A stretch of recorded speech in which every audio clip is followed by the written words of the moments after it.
नमस्कार, प्रभाव साक्षी news network और आप सभी का स्वागत है। मध्य प्रदेश के महू स्थित आर्मी वॉर कॉलेज में आयोजित द्विदिवसीय त्रिसेवा संगोष्ठी रण संवाद 2025 के उद्घाटन अवसर पर भारत के chief of defence staff General Anil Chauhan ने भारतीय सुरक्षा दृष्टिकोण पर एक स्पष्ट और गहन संदेश दिया है। उन्होंने कहा है कि भारत शांति प्रिय राष्ट्र है, परंतु हम शांतिवादी नहीं हो सकते।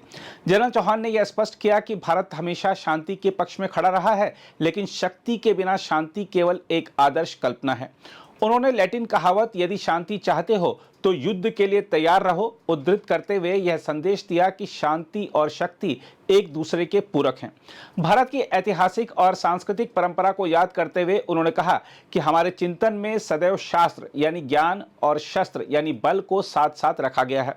महाभारत का उदाहरण देते हुए उन्होंने बताया कि अर्जुन जैसे महान योद्धा को भी विजय के लिए कृष्ण का बौद्धिक मार्गदर्शन आवश्यक था।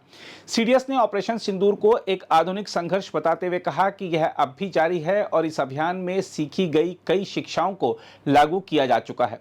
उनका जोर इस बात पर था कि आज के युद्ध पारंपरिक ढांचे से बहुत आगे निकल चुके हैं और निरंतर बदलती रणनीतियों को समझना जरूरी है।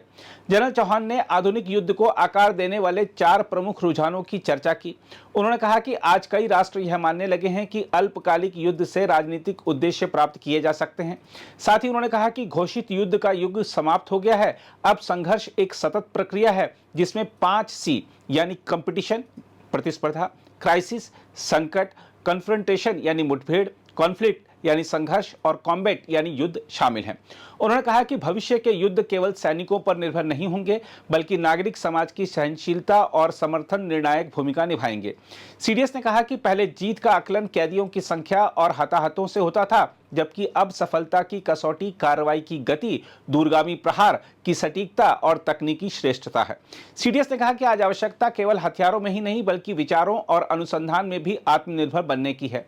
नेतृत्व, प्रेरणा और प्रौद्योगिकी से जुड़े सभी आयामों पर गंभीर शोध करना होगा। हम आपको बता दें कि रण संवाद 2025 को रक्षा मंत्रालय ने भारतीय रणनीतिक चिंतन और त्रिसेवा सहयोग को मजबूत बनाने का मंच बताया है। इस संगोष्ठी में सैन्य अधिकारी, रक्षा विशेषज्ञ और उद्योग जगत के प्रतिनिधि भाग ले रहे हैं। समापन सत्र में रक्षा मंत्री राजनाथ सिंह विशेष संबोधन देंगे। बहरहाल, जनरल अनिल चौहान का यह संदेश भारत की सुरक्षा नीति के यथार्थवादी दृष्टिकोण को दर्शाता है।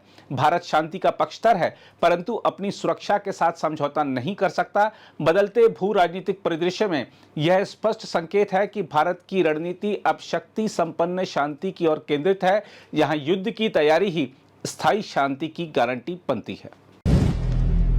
अगर आप भी लेना चाहते हैं देश दुनिया की तमाम जानकारी तो आज ही सब्सक्राइब करें हमारे चैनल को। साथ ही नीचे दिए बेल आइकन को जरूर दबाएं ताकि हर अपडेट आप तक पहुंच सके।